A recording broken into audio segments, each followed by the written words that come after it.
দাদা ধূপকাঠি নেন না? কত করে? একটা 10 টাকা, 5টা 50 টাকা। দোকানে তো গেলাম 10 টাকা করে পাওয়া যায়। দাদা নেন না? না না না, দোকান থেকে তো নিবে নেই। না না না, আমার কাছ থেকে নেন না। আমার 10 টাকা করে সব দোকানে দিচ্ছে। দোকানেও 10 টাকা। আমার খুব দরকার, আমার ছেলের আজকে পরীক্ষার ফিস জমা দিতে হবে তো, তাই টাকাটা খুব দরকার। 6টা করে দেন আপনি, 6টা করে দেন। না না দাদা, 6টা দেওয়া যাবে না। 6টা করে দেন, আমি নিয়ে নিচ্ছি। 6টা করে দেন। 6টা দিতে হবে? 6টা দিতে হবে, 6টা করে। আচ্ছা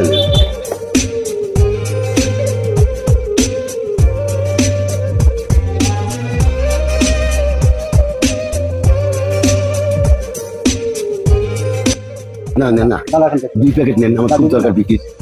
নেন না। ও দাদা, ও দাদা, কটা ধূপকাঠি নেন না?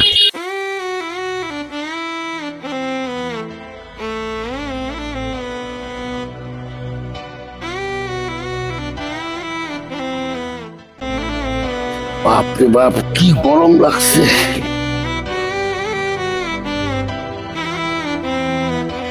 ভাই বলেন, ধূপকাঠি নাও না।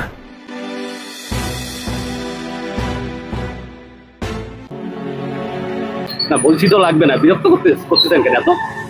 অন্যদিন আইছেন, আজকে আমার এমনি পেমেন্টের টাকা কট আছে তো, আরেকদিন আইছেন। হ্যাঁ আরে কাকু, কই যাচ্ছ? আর হাতে কি এসব ধূপকাঠি কেন? কি ব্যাপার কাকু, তুমি এত ভালো চাকরি করো, এত সুন্দর তোমার সোনার সংসার, তুমি এসব কি করছো? তুমি পথে নেমেছো হাতে ধূপকাঠি নিয়ে, আমি তো অবাক হয়ে যাচ্ছি। মানে কেন এসব, কিসের জন্যে? হ্যাঁ তুমি ঠিকই বলছো ভাইস্তা, আমি একটা ভালো জব করি, ভালো স্যালারি পাই, কিন্তু আমি যখন ছোট ছিলাম আমার বাবাকে দেখতাম এই ধূপকাঠি বিক্রি করতো।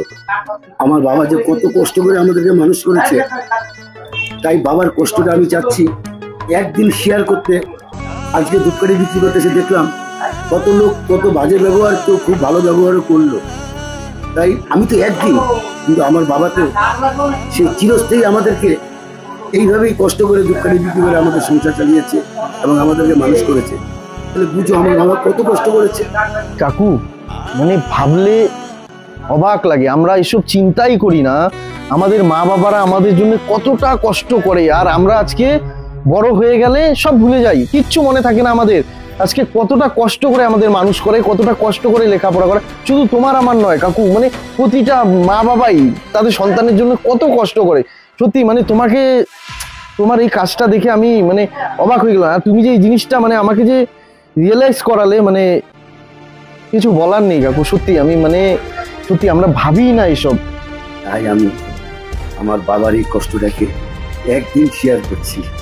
সত্যি কাকু, তোমার মতো এত গভীরভাবে চিন্তাধারা আমরা কখনোই করিনি। সত্যি তোমাকে যত দেখছি অবাক লাগছে কাকু, একটা প্রণাম করতে হবে। প্রণাম না ভাইস্তা, তুমি আমার বুকে আসো।